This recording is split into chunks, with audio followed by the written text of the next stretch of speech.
मित्रों नमस्कार, मैं एडवोकेट सुवेंदु जयपुरियार अपने इस चैनल जयपुरियार लॉ क्लासेस पर पुनः एक बार आपका स्वागत करता हूं। मित्रों, आपने बहुत सारे एफआईआर को देखा होगा जिसमें फ्रॉड का केस होता है। उसमें एफआईआर को दर्ज करने के लिए लोग पुलिस के पास जाते हैं और पुलिस उसमें बहुत सुविधानुसार, या कभी-कभी आप देखेंगे जो केस कर रहे हैं वह भी, जो कंप्लेनेंट है वह भी, जो इन्फॉर्मेंट है तो वह भी बहुत आसानी के साथ उसमें सेक्शन 420 ऑफ द सीआरपीसी, जो कि अब 318 हो गया, 318 ऑफ द बीएनएस हो गया है, और उसके साथ साथ सेक्शन 406 ऑफ आईपीसी, जो कि अब 316 316 ऑफ द बीएनएस हो गया है, भारतीय न्याय संहिता हो गया है, उसे साथ साथ लगा देते, दोनों साथ साथ करते हैं। एक है फ्रॉड और दूसरा है क्रिमिनल ब्रीच ऑफ ट्रस्ट। अभी सुप्रीम कोर्ट ने एक निर्णय दिया है जिसमें उसने बहुत स्पष्ट तौर पर कहा है कि सेक्शन 420 और सेक्शन 406 दोनों एक दूसरे के अपोजिट हैं। बहुत स्पष्ट तौर पर उसने कहा है कि एंटीथेटिकल है दोनों, ठीक है, दोनों एक दूसरे के विपरीत हैं और दोनों एक ही तथ्य में साथ साथ नहीं हो सकते। और इस आधार पर उसने कहा है कि जब दोनों साथ साथ नहीं हो सकते तब ऐसी स्थिति में जो एलिगेशन लगाया गया है वह सही नहीं हो सकता। और इसी आधार पर सुप्रीम कोर्ट ने उस पूरे केस को ही डिसमिस कर दिया, एफआईआर को ही उसने रद्द कर दिया। अब यह जानिए कि सेक्शन 420 कब लगता है, मतलब 318 जो बीएनएस है वह कब लगता है, और सेक्शन 406 वह बीएनएस की धारा जो 316 है वह उसका इंग्रेडिएंट क्या है। दोनों बिल्कुल अलग अलग है। जब हम फ्रॉड की बात करते हैं बीएनएस की धारा 318 के तहत, तो हम यह मानकर चलते हैं और यह पुलिस और न्यायालय यह मानकर चलती है कि जो धोखा खड़ी हुई है, ठीक है ना, जो किसी व्यक्ति के साथ जो फ्रॉड हुआ है उसका इंटेंशन फ्रॉड करने वाले ने शुरू से ही बनाकर रखा हुआ था। मतलब कि उसकी जो मंशा थी वो जिस समय वो कोई एग्रीमेंट साइन कर रहा था या जिस समय एक कृत्य को किया जा रहा था उसमें शुरू से ही उसकी मंशा ही धोखा देने की थी। यदि शुरुआती दौर में यह मंशा नहीं थी तब ऐसी स्थिति में सेक्शन 420 ऑफ द आईपीसी और 318 ऑफ द बीएनएस लागू नहीं हो सकता।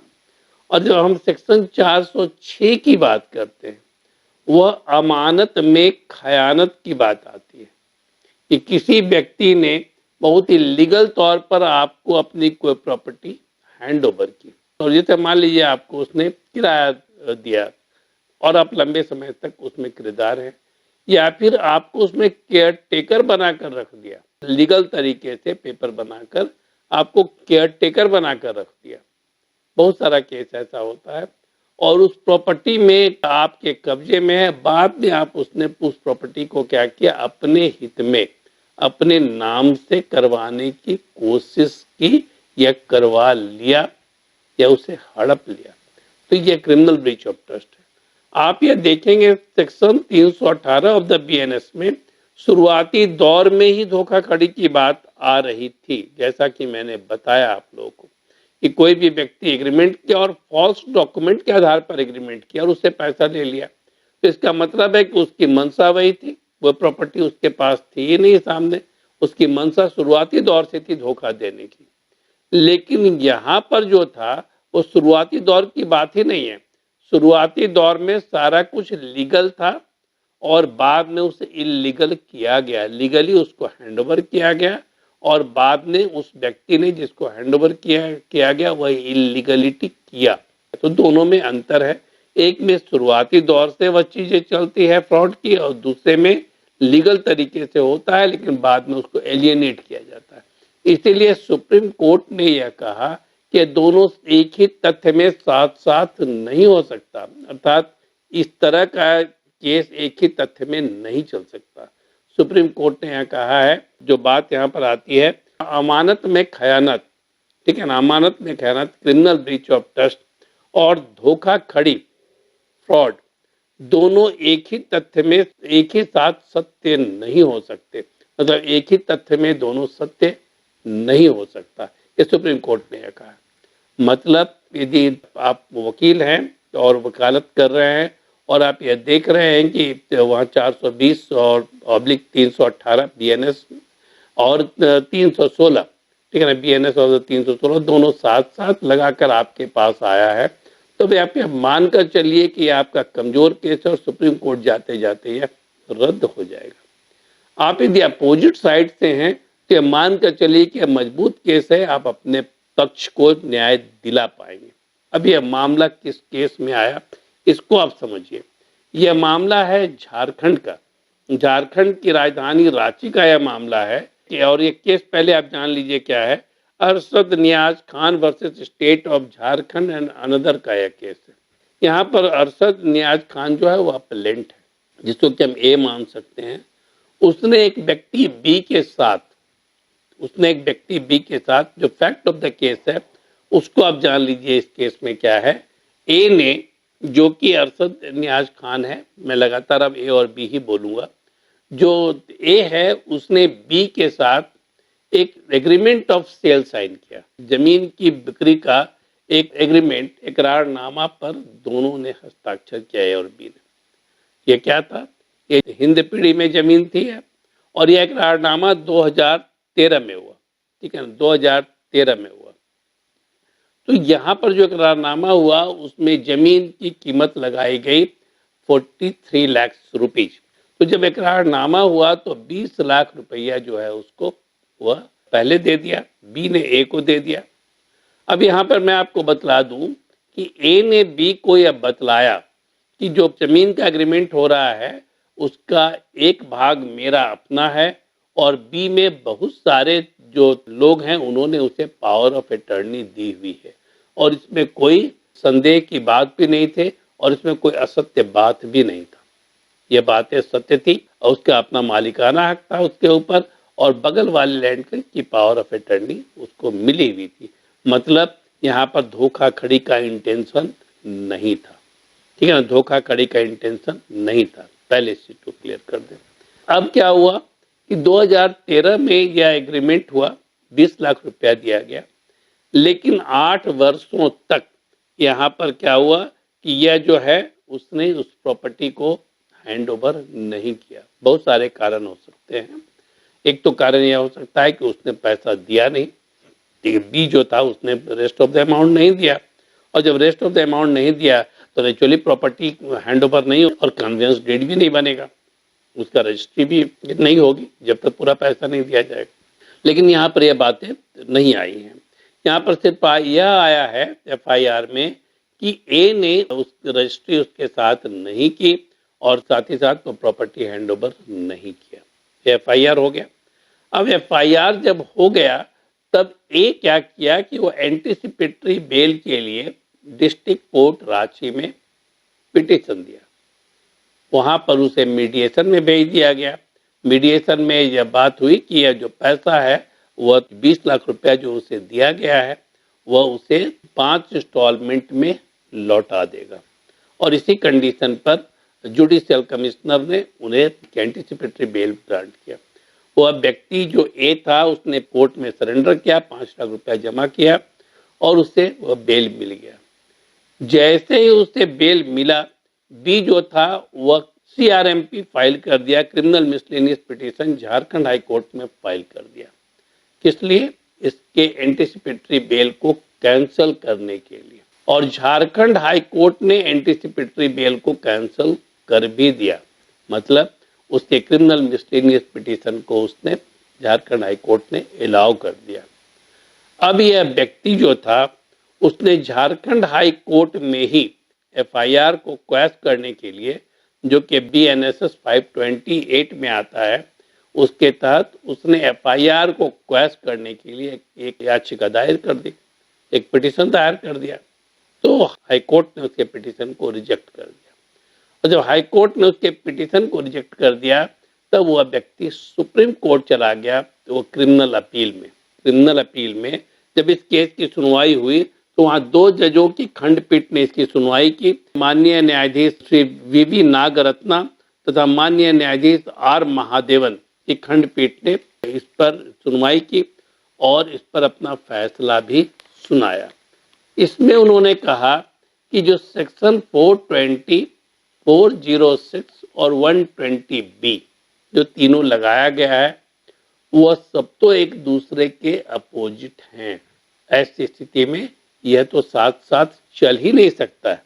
उसी में उसने यह कहा कि सेक्शन 318 ऑफ द बीएनएस जो है वह जस्टिफाई होता ही नहीं है, क्योंकि जो एग्रीमेंट किया गया, एग्रीमेंट ऑफ सेल जो था, उसमें कहीं से फ्रॉड नजर नहीं आता है, क्योंकि जो प्रॉपर्टी उसकी थी उसका उसने एग्रीमेंट किया।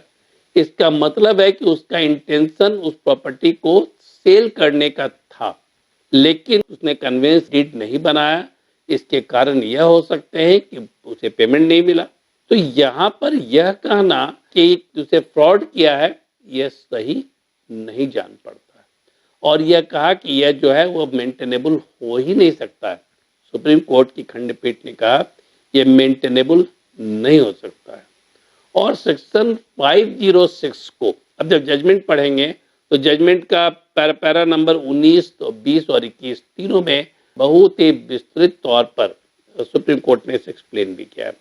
406 के बारे में यह कहा कि यहाँ तो कोई प्रॉपर्टी जो है वह अमानत के रूप में दी ही नहीं गई थी, यहाँ तो जस्ट एग्रीमेंट हुआ है। और जब कोई प्रॉपर्टी अमानत के रूप में दी ही नहीं गई, उसको ट्रस्ट किया ही नहीं गया, एक बी ने ए को कोई प्रॉपर्टी इंटरेस्ट नहीं की थी, अमानत के रूप में नहीं दी थी, बल्कि ए ने वह अपनी प्रॉपर्टी का एग्रीमेंट, सेल ऑफ एग्रीमेंट बनाया था बी के साथ। तो बी का तो उस प्रॉपर्टी पर अधिकार था ही नहीं। तो बी ने यह एफआईआर दर्ज इसलिए किया कि वह जो सेल ऑफ एग्रीमेंट था उसके आधार पर उसने उसे अपनी प्रॉपर्टी मान लिया, उसने उसे अपनी प्रॉपर्टी मान लिया, और उसी आधार पर उसने कहा कि वह तो उसके पास मेरी अमानत है और उसने अमानत में खयानत की है, इसलिए 406 लगाया गया है। लेकिन वो अमानत तो थी ही नहीं, प्रॉपर्टी तो उसको मिली ही नहीं थी लीगली, कन्वेंस डीड तो हुआ ही नहीं था, तो अमानत में खयानत तो हो ही नहीं सकता। तो सुप्रीम कोर्ट ने यह कहा कि किसी भी हालत में वह एक्सप्लेनेटरी नहीं है, यह अपने आप ये सेटिस्फाई नहीं करता है सारे कंडीशंस को। जो 316 में जो मांगा जा रहा है वो उसको वो सेटिस्फाई नहीं करता है। मतलब 406 of the Indian penal code और 316 ऑफ द बीएनएस को यह सेटिस्फाई नहीं करता है।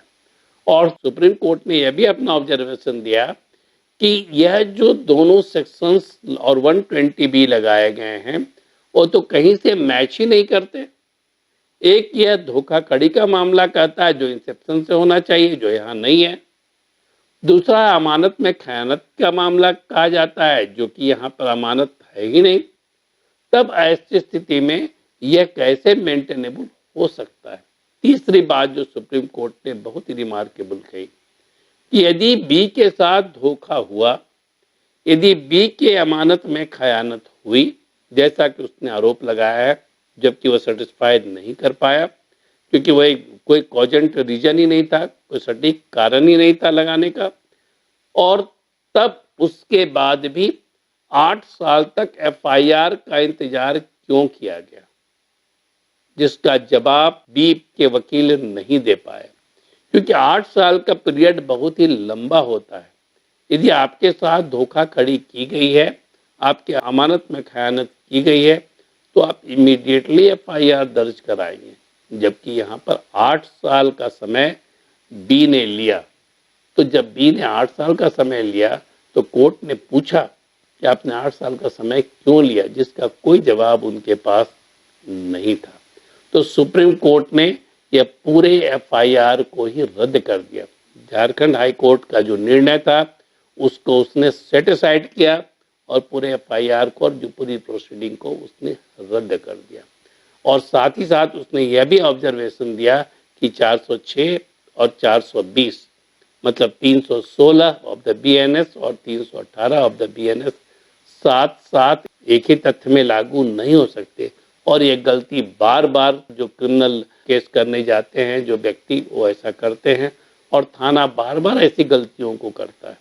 इस बात को आप ध्यान में रखेंगे तो शायद आपके लिए केस लड़ना बहुत आसान हो जाएगा। इस केस की सुनवाई जो 2 जजों की खंडपीठ ने की उसमें इन्होंने बहुत सारे केस का रेफरेंस भी दिया जो सुप्रीम कोर्ट में पहले जिस पर निर्णय दिए जा चुके थे, जिसमें Inder Mohan Goswami versus state of Uttarakhand 2007 का है, इसका रेफरेंस दिया। Delhi race club versus state of UP 2024 का है, इसका रेफरेंस दिया। और एक बहुत ही हिस्टोरिकल जजमेंट है जो भजन लाल के केस में स्टेट ऑफ हरियाणा वर्सेस भजन लाल 1992, इसका रेफरेंस दिया। बहुत सारे एफआईआर को जब आप रद्द कराने के लिए जाते हैं तो भजन लाल का रेफरेंस बराबर ही आता है। तो ये 3 केस का रेफरेंस इसमें दिया गया और सुप्रीम कोर्ट ने बहुत ही अच्छे तौर से इसे एक्सप्लेन भी किया। तो मित्रों, मैं उम्मीद करता हूं कि आपको सेक्शन 316 ऑफ द बीएनएस और 318 ऑफ द बीएनएस कि जिसको कि आप 406 ऑफ द आईपीसी और 420 ऑफ द आईपीसी के रूप में पहले जानते थे, वह आप उसका अंतर आप लोगों को समझ में आ गया होगा। और जब कभी भी केस करने जाएं या फिर वकील को, मैं अपने जूनियर वकील को सलाह दे रहा हूं कि जब इसका ऐसा केस आपके पास आए तो इस अंतर को देखते हुए आप उस केस को टेकअप करें और उस केस पर अपना ब्रीफ बनाए, आर्गूमेंट बनाए। यहाँ पर मैं बार बार इस चीज़ को देख रहा हूँ, झारखंड हाई कोर्ट में मेरे पास बहुत सारे जो आते हैं केस प्रोसेसिंग के लिए, उसमें जो चेक बाउंस का केस होता है 138 ऑफ द एनआई एक्ट, उस केस के साथ साथ लोग 420 और 406 का भी केस लगा देते हैं, सेक्शन को लगा देते हैं, जो कि गलत है। और ऐसी स्थिति में ये केस फिर सस्टेनेबल नहीं हो पाता है।